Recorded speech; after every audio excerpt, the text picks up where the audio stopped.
Splitgate is back, and this time it's trying to go bigger, better, and bolder. After the surprise success of the original game, 1047 Games has officially launched Splitgate 2's beta, promising revamped gameplay, enhanced visuals, and a new competitive edge, but has it stuck the landing? I made a previous video with my first impressions of the game that saw a lot of people watch it, more so than normal. A lot of people were mad at me. But now that a few days have passed, and I've gotten some more hours under my belt, I want to talk about diving a little bit deeper into the launch of Splitgate 2, its wins, its stumbles, and whether this spiritual successor to Halo meets Portal is living up to the hype. Because there are a lot of people posting that on the internet and on YouTube. Now, this is only my opinion, and opinions can differ. What I like is not necessarily going to be something that you like, and what you like is probably not going to be something that I like. That's just how the world works. So again,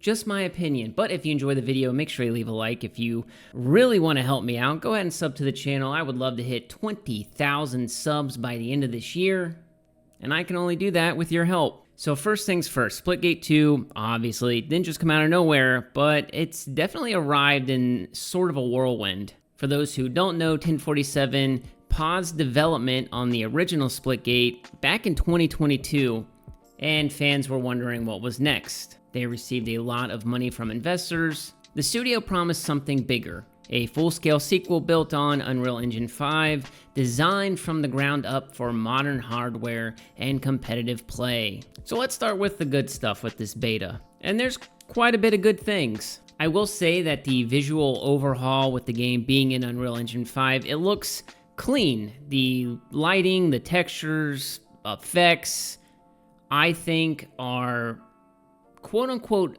better than Splitgate 1, but I will say that the Unreal Engine 5 debates are real, where it feels like games kind of look too clean or too generic. And I think that that's something that I'm struggling with this game, is that it just kind of feels sterile, I think is the word that I would use. I do think that the gunplay feels a little better, but again, I know this is a good thing, but it also comes with cons where I almost feel like weapons are too easy to use or something, but I feel like they are very more distinct. I think there's better balance in audio cues. The game is also free to play, so that means you don't have to spend any money to actually get into the game. You don't have to convince your friends to spend, $40, $50, $60, $70 to get this game to play with you. I feel like the portal mechanics are smoother. I feel like the maps are really made with portals in mind. I do feel like the skill-based matchmaking in this game is pretty low compared to other games.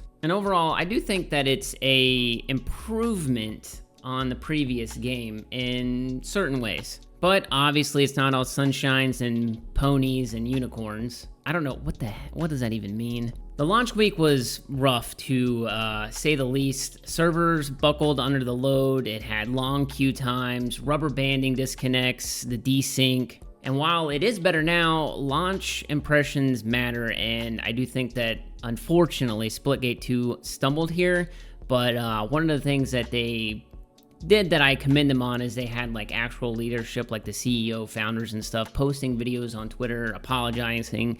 This is not acceptable, and I think that that is a big deal, and it's a welcome thing to see. I do feel like the progression system is, and people are going to get mad, but it's very grind heavy, and with how the XP has been kind of broken, it not only feels sluggish, but it just feels like you're not really playing towards something. And obviously, cosmetic unlocks are behind Battle Pass or store tiers, so that kind of stinks. Now, obviously, people are going to be mad about microtransactions in games no matter what, but I have not seen a skin for like a character or a gun model where I was like, oh my god, I gotta have that, and it was like out of my price range or it was like too much. So you guys can leave your opinions on that. I will say that while I said the skill-based matchmaking doesn't feel like it's very like tuned to be like over oppressive, I do think that there's some imbalances. I know they had a problem with bots filling in way too much, and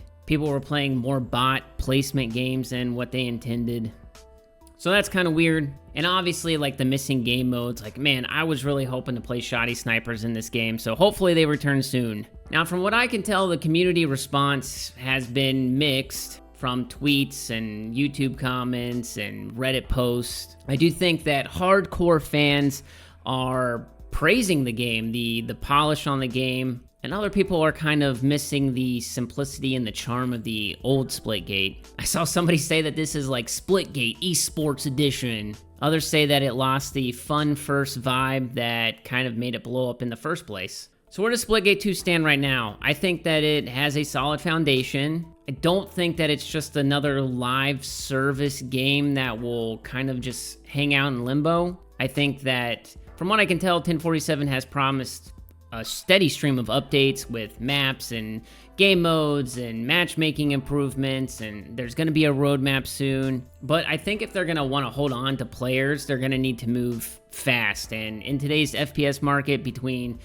you know, games like Apex Legends and Halo Infinite, X-Defiant, you know, games that have failed too, the attention spans for players are extremely short. I'm looking at the all-time peak, and for Steam, obviously this is, you know, only one platform, but the peak was 6 days ago with 12,166 people, and right now there's a little over 6,000 people playing. Now, obviously it's gonna have a larger player base than that because it's on different consoles, but I am a little worried about those numbers. So to me, Splitgate 2 is almost a paradox. It's what I think is a better game mechanically, but I also think that it almost risks losing the identity that made it special in the first place.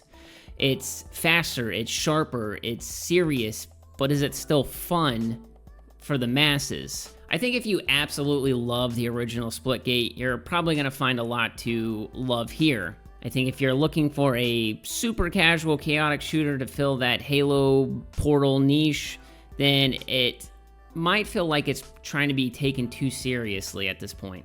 I do think that esports is something that they want to have thrive in this game, and I think when you make games with just an esport focused mindset, that kind of sets itself up for failure and it to be more niche. I've had a lot of people tell me that they think this game is going to be more of a session shooter where it's like, oh, the buds want to hop on, you just want to play a couple fun games, you know, especially when the more fun game modes come in. I can definitely see that as kind of how Splitgate fits into my, I guess, gaming ecosystem. But I want the best for this game. I think the more competition you have in the market, the better it is for the consumer base, the player base.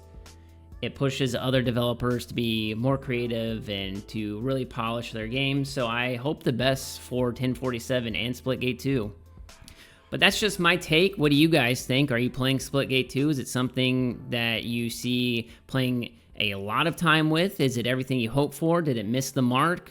I would love to see your thoughts in the comments below. If you enjoyed us talking about this, make sure you leave a like. Go ahead and portal yourself over to that subscribe button. It's free and it helps a lot. And thanks for watching, and I'll catch you in the next one. Peace.